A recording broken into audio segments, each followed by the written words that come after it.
देख अब ते हमरा के मत खोबस, न तो हमार दिमाग फैलिया जाई। जनिस नु हम तोरा के गोड़ लागतानी, बकस दे हमरा के। महाजन के तगादा से अब बुझाता हमार हार्ट फेल हो जाई। महाजन के पैसा कहाँ से दियाई? जाके गोनू जइया से घोड़ा के पैसा वसूल के आवा। ठीक हो तारी, गोनू झा से हम पैसा 1 2 3 के वसूल ले। ये खातिर हमरा मारा पीटी केस मुकदमा जोर करे के पड़े, लेकिन वो धूत कब हमने की बक्सा जात तनी नु। जा तेरे गोनू जइया के फसावे, कहीं उल्टे फंस के चलावत। रे ई का कहता रे, अब हम फंसे, अब हम कबो ना फंसे। अब गोनू जाके ना फंसा लेनी हम अपना जाल में, तब ते कहिए अब पैसा जात नु बनी लेके आए। अगर ना लेके आई तो हमरा नाव पर ते कुत्ता पोस दिए। जनिस नु, लेकिन एगो बात तोरा से हमरा कहे के बा, ते हमरा के बेइज्जत मत किया कर। जनिस नु, सरेआम बेलना से पीटता रे, बताओ तो हमार का कसूर बा? अरे गलती सही तो इंसान से होइए जाला। हम कोनो दोसर हई, कुछ हई तो तोर मालिक नु हई।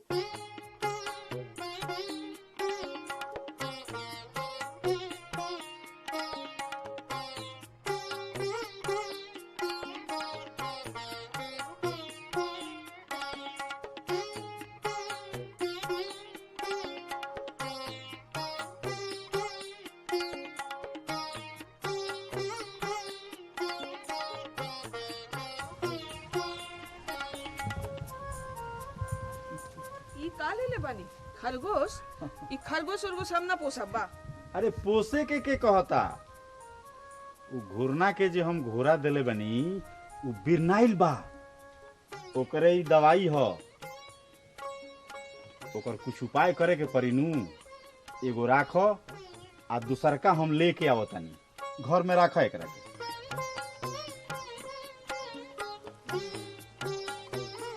दूसरका हम लेके आवतानी।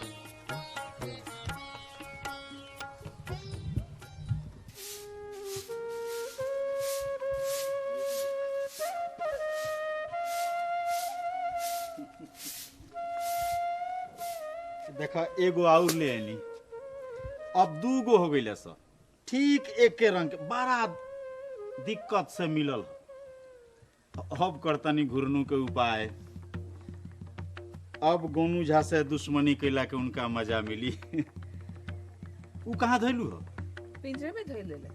ठीक दोनों एक के रंग के बारे से देख। चलो नहीं इहो रखी। हाँ हाँ ले चलो। देखी हो कूदे ना। ना ना हाँ। कुछो ना होई। ते अपन गुस्सा थूक दे। बोल तो कितना बेलना मरनिस हमरा के, हम तरफ से कुछ कहे गई रहनी? सरेआम बोल तो हमारी इज्जत का रही? हम तोरा पर हाथ उठैनी। अब यही से बोल, हम तोरा के कितना मानी ने।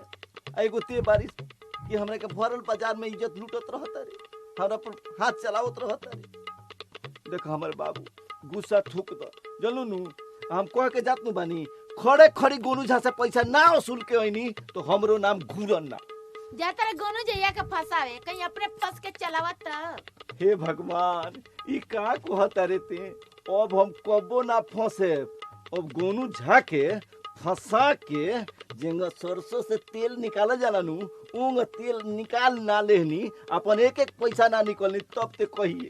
जनिस नु, लेकिन ते तनी अपन गुस्सा कम कर। अब जात हई हम, अब पैसा लेके के आए।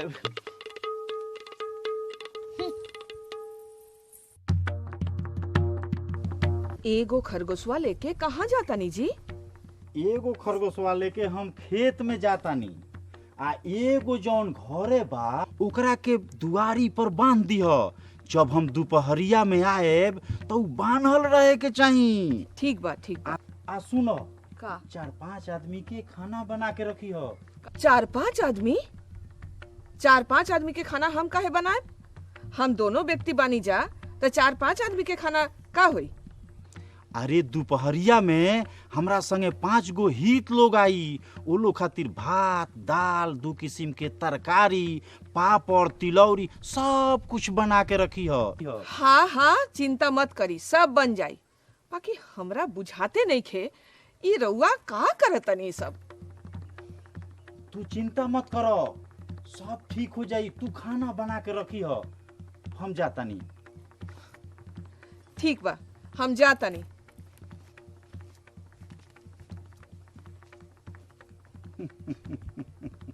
अब मजा आई घूरन। खबर भेजले रहे जे गोनू झा घोड़ा के रुपया लौटा देस, ना तो हाथ गोर तुरवा देब। अब मजा आई।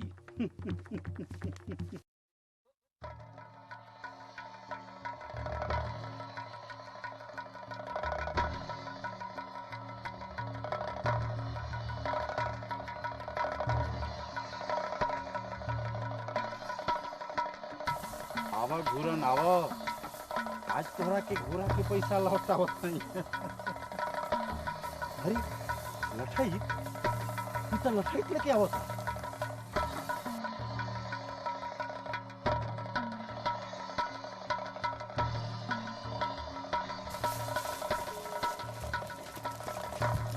हो कोनो छैया किरो तो बन हाँ, लगी हाँ, आज छोड़े के नहीं खेल रउआ के खाली के मार के चित्का तनी हो आज हम उनकर हाथ गोड़ तोड़ के धो दे। तू अपना के बड़ा नगड़ा बनला। हां पंडित आई छोड़ के धूतो ही उठा ले बा। चलो चलो के नहीं खेल आज देख मन गई जे होई से होई। चलो चलो चलो हां अब मार सही के ब्राह्मण के मार के ब्राह्मण हत्या लेबो। रुक दसो देखो अपना के नगड़ा मत बना जलनू। अब ये ठगैती पर भीड़ गइल बड़ो।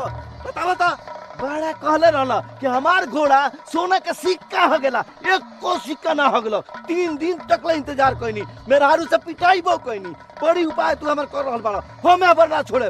देखो तू बड़ा आदमी सन के लेके आइल बानी। हां आज छोड़े के नहीं खे इनकरा के तो खियाई बना तो होगी कहां से? तू देख ले वाला कि ना हम बिना तो निकल। तुम पास रखले रहनी। सजा सजा हमर को के धरे तारो, ऊपर से ठग लेता रहो, घर दुआर सब बिकवा दलो। अब का होय करबो? जान मान लेबो हमार। अब हम उड़ा छोड़े। देखा सब कोई के लेके आई बानी। चुपचाप पैसा दे दो, यही में भलाई बा, न त हाथ गोरे पर तुरवा देब हम। समझलो नु? रउआ खाली कही तो इनका कहता यहां मार के हम कचुमर निकाल देनी है का। अरे 5 के 10 लेबो, दोसर का करबो? जान ना नंबर बा हमार। 10 देबो। जान लेबो, ब्रह्म हत्या लेबो। 5 के 10। देखो सच बोलत तू बड़ो। चुपचाप पैसा दे दो। खेता में पैसा लेके आइल बानी। चलो घरे पैसा लियो। घर है ना, यही जा पैसा दो। देखो फेनु कोनो धुरतो ही मत पढ़ावा हमरे के। चुपचाप पैसा दो। चलो कि ना? अरे धूल तो ही पढ़ाओ तनी। चलो घरे खइबो करियो आ पैसो लियो, खुशी खुशी अपना घरे जइयो। सच कहता रे तू। झूठ बोलतन तरह से। तो चलो चल तनी और खबर। लेकिन एबर पीछा ना छोड़े। चलो पैसा ना देबो, खड़ी खड़ी एबर पैसा वसूलेब हम। अरे तारा संगे चल तनी, हम भाग जतनी कोनो। अच्छा चलो रहो ना, पहले खबर तो भेज दी घरे। एबर जीमा ना छोड़े तहां। खबर भेज देबे तो। ध्यान रखिए सो। एकदम नहीं छोड़े के आज। ना पैसा लेके के छोड़े के बा।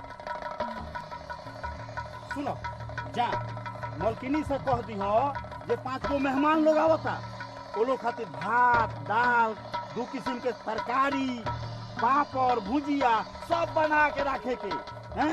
आवता लोग तो सब तैयार हो जाए के चाहिए। सचो के हैं जा मलकिनी से कह दियो, कह के सब बनवा के रखो तो हम लोग के तो लिए। भाई जाके कह दी। अरे ई ना जाई तो के ले जाई खबर, हम तो तारा संगे चलतनी। हां ठीक कह दी। कहता रे। जा साथ ही लेके चलो। जा सुनो चल जा चल जा चल जा चल जा चल चल। रौ खरा आदमी के भाषा पूछला। बुझला ना तो कहीं कैसे?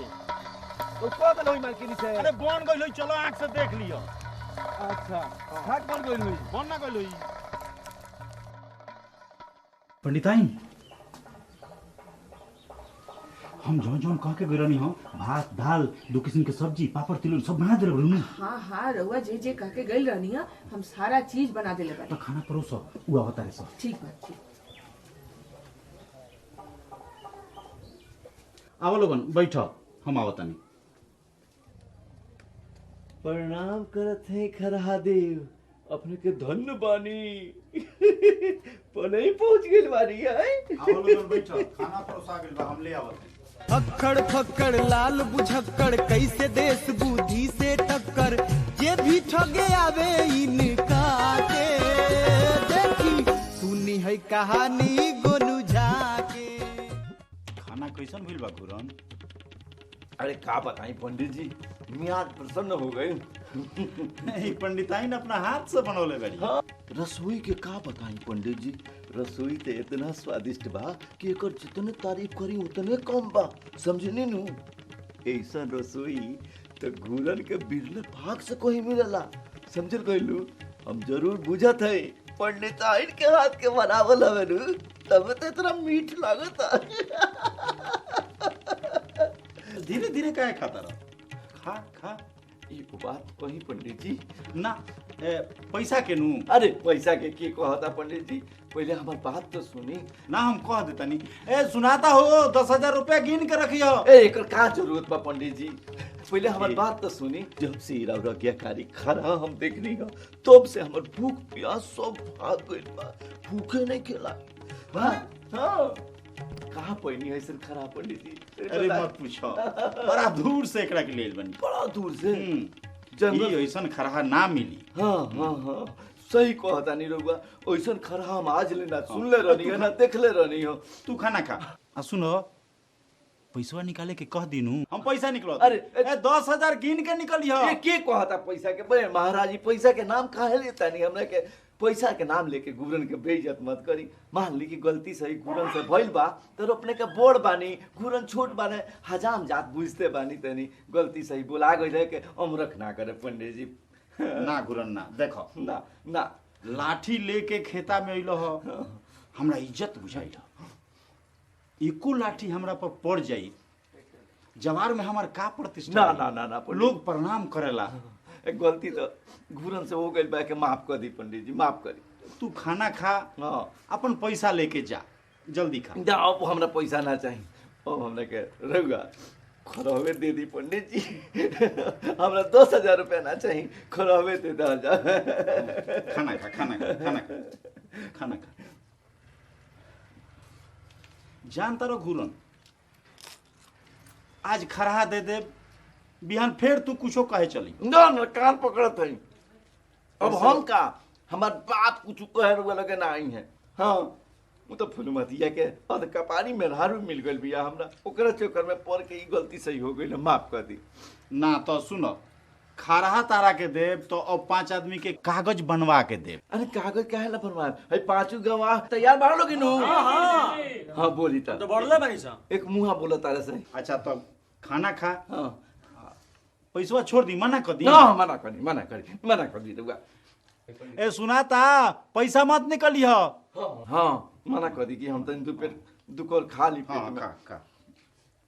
बाकी कागज बनवा के तब खरा। गवाही बनवा ली, हमरा से लिखवा ली, पढ़वा ली, जोन मन करे तोन करवा ली, लेकिन खरा हमरा के दे दी। तो खाना खा। हाँ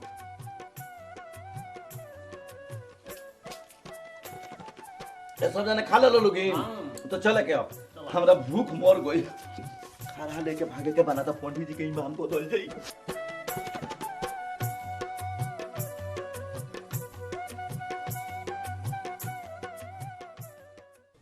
अइला चारों गवाह के निशान हो गए, तू बना दो। हाँ पक्का निशान लगेले है पंडित जी। हाँ अब सुन लो लोगन, चारों जना का संगे इनको निशान हो गई। अब घूरन कोनो लफड़ा करी है तो इनका संगे तहरो लोगन का जेल जाए के पड़ी। का कहता नहीं पंडित जी लफड़ा? हम अब लफड़ा करे रहुआ से कब वो लफड़ा ना करी है ना घूरन। तारा पर तो हमरा विश्वास बा। दिख रहा हमरा के। चलो सा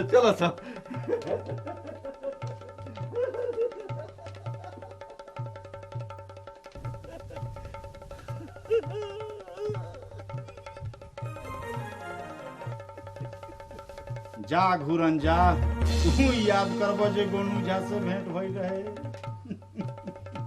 जा सा अपना घर। गोड़ लागिले भैया, गोड़ ए लागिले। खुश रहा लगिन। ई का लेके चल अइलो? रे नहीं के चिन्हा खरा हाँ घोड़ा के पैसा कहाँ बा? तो घोड़ा का पैसा अब छोड़, जानी सुनू उसे बड़का चीज लेके आइल बानी। भले ही घोड़ा से छोट लागता, लेकिन एकर कारनामा सुनबे नु तो तोर दिमागे लागी चकराए। हे भगवान, फेरू गोनू जी ऐसे ठगा के चल अइला। रे ई कोनो साधारण खरगोश ह? ई आदमी के कहल बुझेला अपना आँखी से देखनी। तन देखाओ तो तार कहल के मानता। तो जाना घर में एक खरगोश बाबू तनी जाके कहना हमरा मेहरारू से कि घूरन हजाम गरमाइले आइल बड़े, एक लोटा तनी पानी लेके आवस। जा जा हमार बाबू जा। गोइल